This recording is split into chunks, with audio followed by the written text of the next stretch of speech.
Hello बच्चों, आज के इस क्लास में हम लोग क्लास 10 का हिंदी का जो चैप्टर 4 है नाखून क्यों बढ़ते हैं, इसका पूरा ऑब्जेक्टिव क्वेश्चन देखने वाले हैं। जो जो प्रश्न आपके एग्जाम में पूछे जाते हैं इस चैप्टर से सब के सब आज के इस वीडियो में हम लोग पूरा देख लेंगे और उसको याद भी करवा देंगे। तो इस वीडियो को आप लोग लास्ट तक जरूर देखिएगा और एक एक क्वेश्चन को अच्छे से समझ कर और उसे याद जरूर कर लीजिएगा। अगर आप लोग इसका पीडीएफ चाहते हैं तो कमेंट बॉक्स में आपको लिंक मिल जाएगा, उस पर ज्वाइन होकर आप पीडीएफ ले सकते हैं बिल्कुल फ्री में। तो चलिए क्लास को स्टार्ट करते हैं।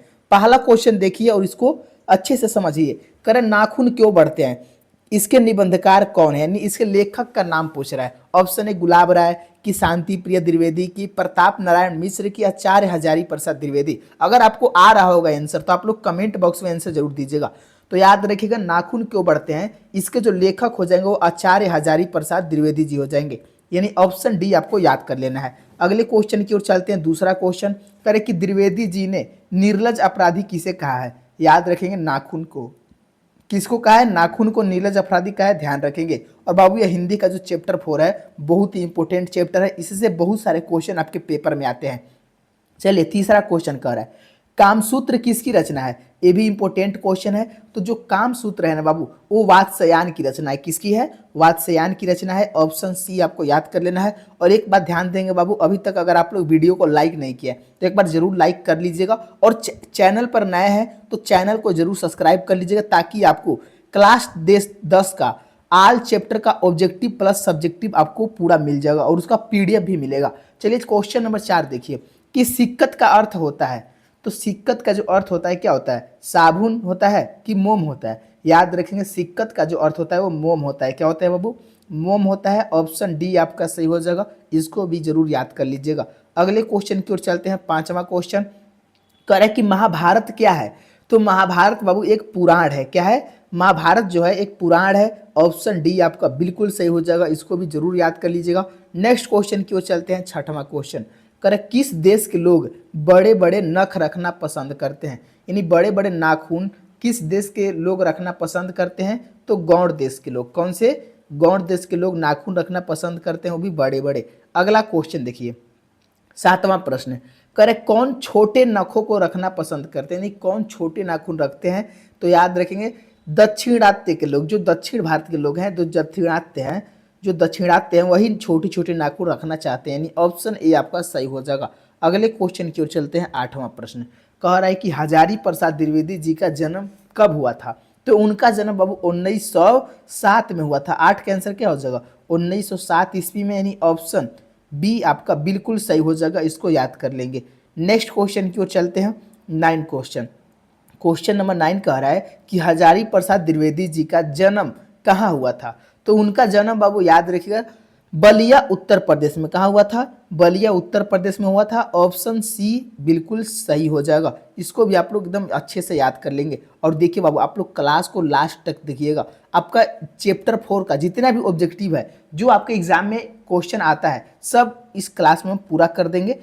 चलिए क्वेश्चन नंबर 10 देखिए, कौन मनुष्य का आदर्श नहीं बन सकती है। तो देखिए मनुष्य का आदर्श पूछा है, कौन नहीं बन सकती है। तो बंदरियां, बंदरिया जो होती है ना वो मनुष्य का आदर्श नहीं बन सकती है। ऑप्शन बी आपका बिल्कुल सही हो जाएगा, इसको एकदम अच्छे से याद कर लीजिएगा। अगले क्वेश्चन की ओर चलते हैं। 11 क्वेश्चन नंबर 11 कह रहा है कि देवताओं का राजा से किन्हें संबोधित किया जाता है। तो देवताओं के राजा से किन्हें संबोधित किया जाता है, तो इंद्र को किया जाता है। किसको बाबू, इंद्र देवता को। ऑप्शन सी सही हो जाएगा। और देखिए बाबू आप लोग लाइक जरूर कर लेंगे वीडियो को, और चैनल पर नए हैं तो सब्सक्राइब जरूर कर लीजिएगा। चलिए अगला क्वेश्चन 12 क्वेश्चन कह रहा है कि नख किसका प्रतीक है। नख मतलब क्या होता है बाबू, नाखून। जो नाखून है वो किसका प्रतीक है। याद रखेंगे मानवता का कि पशुता का। देखिए यहाँ पर पशुता हो जाएगा, ए और बी दोनों मत लगाइएगा, क्या हो जाएगा पशुता का प्रतीक है, यानी ऑप्शन बी आपका सही हो जाएगा, इसको ध्यान में रखेंगे। अगले क्वेश्चन की ओर चलते हैं। क्वेश्चन नंबर 13 क्या कह रहा है कि पृथ्वीराज रासो किनका संपादन है। तो यह जो संपादन है वो हजारी प्रसाद द्विवेदी जी का, यानी ऑप्शन ए आपका बिल्कुल सही हो जाएगा, ऑप्शन ए को याद कर लेंगे। नेक्स्ट क्वेश्चन चलते हैं। 14 क्वेश्चन कर काशी हिंदू विश्वविद्यालय से हजारी प्रसाद द्विवेदी जी को कौन सी उपाधि दी गई है। तो कौन सी उपाधि दी गई है, तो याद रखेंगे ऑप्शन डी हो जाएगा ज्योतिषाचार्य का। ज्योतिषाचार्य का उपाधि दिया गया है उनको, ऑप्शन डी आपको याद कर लेना है। अगले क्वेश्चन की ओर चलते हैं। 15 कह रहे कि हजारी प्रसाद द्विवेदी जी कब पद्म भूषण का उपाधि से सम्मानित किए गए थे? तो उनको बाबू याद रखेंगे 1957 ईस्वी में पद्म भूषण से सम्मानित किया गया था। इसको एकदम याद कर लीजिएगा। अगला क्वेश्चन देखते हैं 16 क्वेश्चन। कह रहा है अशोक के फूल किनकी रचना है? यह बहुत बार क्वेश्चन आ चुका है बाबू, इसीलिए इसको ज़्यादा ध्यान दीजिएगा। तो अशोक के फूल जो है किनकी रचना है? तो यह हजारी प्रसाद द्विवेदी जी की है। ऑप्शन सी आपको याद कर लेना है, ऑप्शन सी बिल्कुल सही है। अगले क्वेश्चन की ओर चलते हैं। नेक्स्ट क्वेश्चन 17 क्वेश्चन कह रहा है कि हजारी प्रसाद द्विवेदी जी की मृत्यु कब और कहाँ हुई थी? तो इनकी मृत्यु कब और कहाँ हुआ था? एकदम आपको अच्छे से याद कर लेना है। 17 का आंसर हो जाएगा ऑप्शन ए 1979 ईस्वी में, वो भी दिल्ली में हुआ था। उनकी मृत्यु कहाँ हुआ था? दिल्ली में हुआ था। कब हुआ था? तो 1979 में हुआ था। ऑप्शन ए आपका बिल्कुल सही हो जाएगा। अगला क्वेश्चन देखते हैं 18 क्वेश्चन। कह रहा है कि नाखून का इतिहास किस पुस्तक में मिलता है? तो नाखून का जो इतिहास है वो काम सूत्र में मिलता है। किस में मिलता है? काम सूत्र में मिलता है। इसको याद कर लेंगे। और अगर बाबू आप लोग इसका और भी क्वेश्चन चाहते हैं तो आप लोग चैनल को सब्सक्राइब कर लेंगे। चाहे कमेंट में लिखिए कौन सा चैप्टर का आपको सब्जेक्टिव और ऑब्जेक्टिव चाहिए, हम उस पर जरूर वीडियो बनाकर आपको दे देंगे। चलिए 19 क्वेश्चन कह रहा है कि हजारी प्रसाद द्विवेदी जी ने डीलिट की उपाधि किस विश्वविद्यालय से प्राप्त की थी?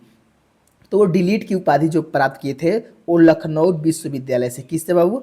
लखनऊ विश्वविद्यालय से प्राप्त किए थे। ऑप्शन बी को आपको याद कर लेना है। अगला क्वेश्चन देखिए 20 क्वेश्चन। कह रहा है कि कहानी में चंद्रकार, त्रिकोण, दंतुल, वर्तुलाकार आकृति का संबंध मानव के किस अंग से है? तो याद रखेंगे नाखून से, यानी नख से। नख मतलब क्या होता है? नाखून होता है। इसको आप लोग अच्छे से समझ लीजिएगा। अगला क्वेश्चन देखिए 21 क्वेश्चन। कह रहे अलकतक का अर्थ क्या होता है? देखिए अलकतक का जो अर्थ होता है वो आलता होता है। क्या होता है? आलता होता है। ऑप्शन बी बिल्कुल सही हो जाएगा, एकदम इसको रट जाइएगा। नेक्स्ट क्वेश्चन देखिए 22 क्वेश्चन। कह रहे द्विवेदी जी को साहित्य अकादमी पुरस्कार किस रचना पर मिला था? तो साहित्य अकादमी पुरस्कार ना उनको आलोक पर्व पर मिला था। किस पर? आलोक पर्व पर मिला था। ऑप्शन बी आपको एकदम रट जाना है। नेक्स्ट क्वेश्चन देखते हैं 23 क्वेश्चन। करे कि प्राचीन मानव का प्रमुख अस्त्र शस्त्र था। तो प्राचीन मानव का जो प्रमुख अस्त्र शस्त्र था क्या था? तो नाखून था। ऑप्शन बी आपको याद कर लेना है। ऑप्शन बी बिल्कुल सही हो जाएगा। क्वेश्चन नंबर 24 कह रहा है कि आर्यों के पास था। तो आर्यों के पास देखिए लोहे का अस्त्र भी था, घोड़े भी थे और मिट्टी का घर भी था, यानी इनमें से सभी हो जाएगा। ऑप्शन डी आपको एकदम याद कर लेना है। चलिए बहुत बढ़िया, आपको समझ में आ रहा है ना बाबू क्वेश्चन? 25 क्वेश्चन कह रहा है कि सब पुराने अच्छे नहीं होते और सब नए खराब नहीं होते, ऐसा किसने कहा था? तो याद रखेंगे सब पुराने अच्छे नहीं होते और सब नए खराब भी नहीं होते, तो ऐसा बाबू कालिदास ने कहा था। किसने कहा था? तो आप लोग याद कर लीजिएगा, कालिदास ने कहा था, यानी ऑप्शन बी आपका बिल्कुल सही हो जाएगा। नेक्स्ट क्वेश्चन देखते हैं 26 क्वेश्चन। कह रहे कि नखदर मनुष्य आज किस पर भरोसा कर रहा है? तो जो नाखून धारण करने वाला मनुष्य है आज एटम बम या परमाणु बम लिखा रहेगा तभी लगा दीजिएगा, तो एटम बम पर भरोसा कर रहा है। ऑप्शन सी आपका बिल्कुल सही हो जाएगा। चलिए अगले क्वेश्चन की ओर चलते हैं 27 क्वेश्चन। क्वेश्चन नंबर 27 कह रहा है कि मनुष्य की मनुष्यता यही है कि वह सबके दुख सुख को सहानुभूति के साथ देखता है, तथा यह तथ्य किसका है? तो बाबू याद रखेंगे यह जो तथ्य है यह गौतम बुद्ध जी का है। किसका है? गौतम बुद्ध का है। ऑप्शन बी आपको एकदम रट जाना है। नेक्स्ट क्वेश्चन देखते हैं 28 क्वेश्चन। कर नाखून क्यों बढ़ते हैं? इसके निबंधकार कौन है? तो नाखून क्यों बढ़ते हैं, इसके जो निबंधकार हैं कौन हो जाएंगे? तो 28 का याद रखेंगे, ऑप्शन डी हो जाएंगे, आचार्य हजारी प्रसाद द्विवेदी जी हो जाएंगे। ऑप्शन डी बिल्कुल सही हो जाएगा, इसको ध्यान रखेंगे। नेक्स्ट क्वेश्चन कह रहा है 29 क्वेश्चन कि आचार्य हजारी प्रसाद द्विवेदी जी ने साहित्य की किस विधा में लेखक नहीं किया है? तो क्या हो जाएगा? तो कहानी इसमें लेखक को नहीं किए हैं, बाकी आलोचना उपन्यास निबंध में उनका लेखक है, ध्यान रखेंगे। ऑप्शन सी आपका सही हो जाएगा। नेक्स्ट क्वेश्चन देखते हैं 30 क्वेश्चन। करे कि कौन सी रचना हजारी प्रसाद द्विवेदी जी की नहीं है? तो याद रखेंगे माटी की मूर्ति एक कौन आचार्य हजारी प्रसाद द्विवेदी जी नहीं लिखे हैं, ध्यान रखेंगे। देखिए बाबू अगर वीडियो अच्छा लगा है तो आप लोग लाइक करके जरूर जाइएगा, भूलिएगा नहीं। और हो सके तो चैनल को भी सब्सक्राइब कर लीजिएगा, क्योंकि हम अगला चैप्टर 5 का भी ऑब्जेक्टिव लाने वाले हैं और इसका 4 का सब्जेक्टिव भी जल्द ही लेकर आएंगे। तो आप लोग जरूर जुड़ जाइए ताकि जब भी हम सब्जेक्टिव लेकर आएँ आपको नोटिफिकेशन मिल जाए। बाकी क्लास कैसा लगा आप लोग कमेंट में जरूर बताइएगा। धन्यवाद दोस्तों, मिलते हैं अगले वीडियो में।